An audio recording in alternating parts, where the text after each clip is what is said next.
Generally আমরা sprouts বানিয়ে থাকি স্যালাডের সাথে খাবার জন্য, অনেকভাবে খাবার জন্য। আর বেঁচে থাকলে কি করবে তার একটি রেসিপি শেয়ার করতে যাচ্ছি আর, যেটা তোমরা কিন্তু অনেকভাবে ব্যবহার করতে পারবে। তো চলো ভিডিওটি আজ এখান থেকেই শুরু করছি।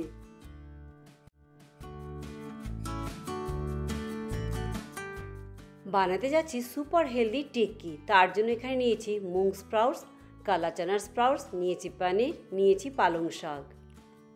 সবগুলোর কিন্তু প্রচুর পরিমাণে কিন্তু নিউট্রিশন ভ্যালু রয়েছে। প্রথমে কালা চানা এটা ভিজিয়ে স্প্রাউটস করে রেখেছিলাম, সেটা কিন্তু আমি 6 থেকে 8 মিনিট সামান্য জল আর একটু লবণ দিয়ে কিন্তু স্টিম করে নেব। এতে কিন্তু চানাগুলো নরম হয়ে যাবে, কিন্তু ভেঙে যাবে না, কিন্তু টেক্সচারটি রিটেইন থাকতে হবে। জল কিন্তু মেপে দিচ্ছি যাতে অনেক এক্সট্রা জল থেকে না যায়, জল আমি এখানে ফেলতে চাইছি না তার জন্য। মিনিট 5 পর ঢাকা খুলে এবার এখানে মুগের স্প্রাউটসটিও দিয়ে দিচ্ছি। মুগ অনেকটা সফট হয় তার জন্য একটু পরে দিয়েছি আমি, দিয়ে এটাও ঢাকা দিয়ে কিন্তু আমি একটুখানি স্টিম করে নেব। কোনো স্প্রাউটসই কিন্তু পাওয়ার হাউস, নিউট্রিশনের পাওয়ার হাউস। যথেষ্ট পরিমাণে প্রোটিন থাকে, ফাইবার থাকে, গ্রেট সোর্স অফ আয়রন, অনেক ভিটামিন মিনারেলসও এর মধ্যে থাকে। ডাইজেশনে হেল্প করে, আবার ওয়েট ম্যানেজমেন্টেও কিন্তু হেল্প করে। অনেকই উপকারিতা দেখতে পারছো। মিনিট 8 পর ঢাকা খুলে দেখে দিচ্ছি, দেখো স্প্রাউটসগুলো কিন্তু নরম হয়ে গেছে, কিন্তু ভেঙে যায়নি। কিন্তু স্প্রাউটস ঢাকা দিয়ে ঠান্ডা হতে দিচ্ছি। এদিকে এখানে নিয়েছি পালং শাক। শীত এসে গেছে, বাজারে কিন্তু পালং শাক কিন্তু অ্যাভেলেবেল। আমি কিন্তু পালং শাকের শুধু পাতাই ব্যবহার করব, ডাঁট ব্যবহার করছি না, তাতে কিন্তু টিকিগুলো ভেঙে যেতে পারে। পালং শাক ভালো করে ধুয়ে পাতাগুলো এখানে আমি কুচিয়ে নিয়েছি। পালং শাকে রয়েছে যথেষ্ট পরিমাণে iron, vitamin A, C, antioxidant, আর আমাদের ইমিউনিটি আর এনার্জি বুস্ট করতেও কিন্তু সাহায্য করে।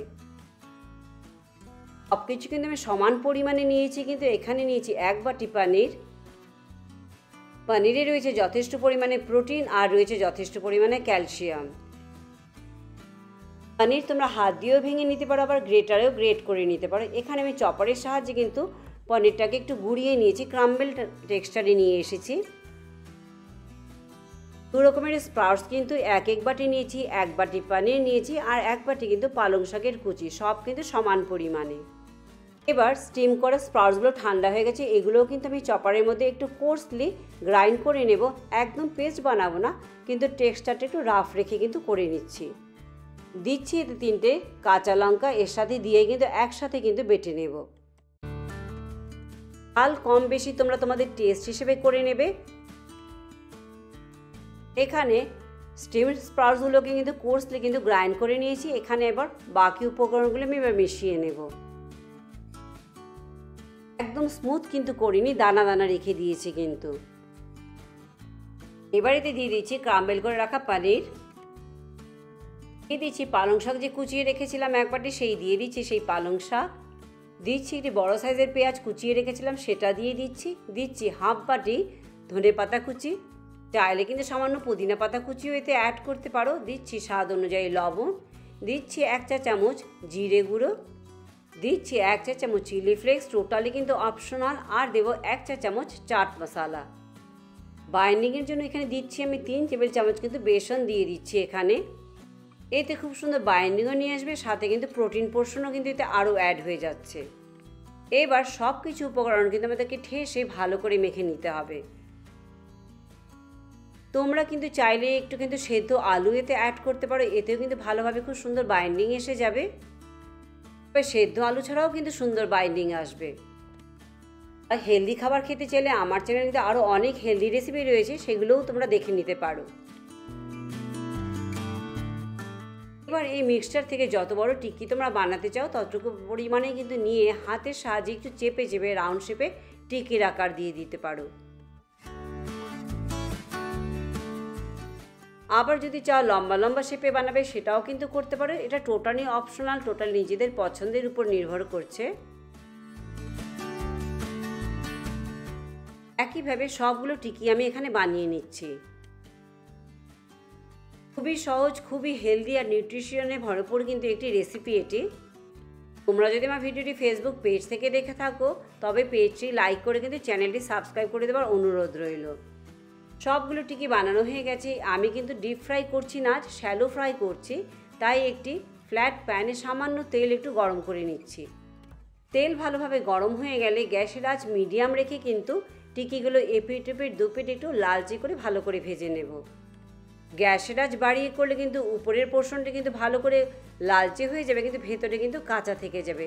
তাই গ্যাসের আঁচ মিডিয়াম রেখে একটু চেপে চেপে টিকিগুলোকে ভেজে তুলো। আবার যদি ভাবছো পুরো লালচে করে ভাজবে, তবে কিন্তু ডুবো তেলেও কিন্তু ডিপ ফ্রাই করেও কিন্তু তোমরা বানাতে পারো। তবে আমি তোমাদেরকে আজকে এখানে হেলদি অপশন দেখিয়ে দিচ্ছি। পিঠ যখন এরকম লালচে হয়ে গেছে, ভাজা হয়ে গেছে, এবার এই টিকিগুলোকে তুলে নিচ্ছি। আর একইভাবে কিন্তু সবগুলো টিকি আমি এবার ভেজে তুলছি। নেক্সট ব্যাচের টিকিগুলো ভাজা হতে হতে আমি এদিকে একটি দইয়ের একটা ডিপ বানিয়ে নিচ্ছি দই। তাতে দিয়ে দেবো ধনে পাতা কুচি, দেবো সামান্য পুদিনা পাতা কুচি, তাতে কিন্তু খুব সুন্দর ফ্লেভার হবে এই ডিপে। দেবো স্বাদ অনুযায়ী লবণ, দেবো সামান্য চিলি ফ্লেক্স, আর দেবো চাট মশলা দিয়ে ভালো করে সুন্দরভাবে দইয়ের সাথে সব কিছু মিশিয়ে নিব। জাস্ট তৈরি হয়ে গেল আমাদের কিন্তু ইয়োগার্ট ডিপ দিয়ে কিন্তু তোমরা এই টিকি আজ সার্ভ করতে পারো। এদিকে তোমাদেরকে দেখাচ্ছি এই টিকিগুলো দিয়েও কিন্তু তোমরা স্যান্ডউইচও বানাতে পারবে। আর আমি স্প্রেড ইউজ করেছি, সেই যে ফেলে দেওয়া জিনিসগুলো দিয়ে যে আমি স্প্রেড বানিয়েছিলাম, সেই স্প্রেডই কিন্তু স্যান্ডউইচে ইউজ করেছি। এখানে আমি স্প্রাউটস টিকিগুলো ইয়োগার্ট ডিপ যেটা বানিয়েছি ওটা আর কেচাপের সাথে পরিবেশন করছি আজ এখানে। আবার এই টিকি খেয়ে যদি বেঁচে থাকে তবে কিন্তু খুব সুন্দর হেলদি নিউট্রিশিয়াস চটপটে চাটও বানাতে পারো তোমরা। সামান্য কাবুলি ছোলা আর আলু সেদ্ধ করে নাও, তাতে দিয়ে দাও এই যে স্প্রাউটের টিকি বানিয়েছি সেগুলো ভেঙে ভেঙে দিয়ে দাও। উপর থেকে দিয়ে দিচ্ছি দইয়ের যে ডিপ বানিয়েছিলাম সেটা, গ্রিন চাটনি, আর দিচ্ছি কিছুটা টমেটো কেচাপ। উপর থেকে দিয়ে দিচ্ছি কিছুটা ডালিম, কিছুটা ভেজে রাখা বাদাম। অবশ্যই চাই সেও ভাজি, বার আমার কাছে নেই তাই আজকে ভুজিয়াই দিয়ে দিচ্ছি কিন্তু উপর থেকে। খেতে কিন্তু দুর্দান্ত। উপর থেকে সামান্য কালো লবণ আর একটু চাট মশলা ছড়িয়ে দিচ্ছি। সুপার হেলদি টেস্টি চাট তৈরি। দারুণ। তো টিকিও খেতে পারো, ব্রেডের স্যান্ডউইচ কীভাবে বানাবে সেটাও দেখিয়ে দিয়েছি। আর দেখো ঝটপট হেলদি চাটও বানিয়ে ফেলতে পারবে। তো অনেকভাবে কিন্তু বানিয়ে ফেলো, অনেকভাবে কিন্তু ব্যবহার করতে পারবে।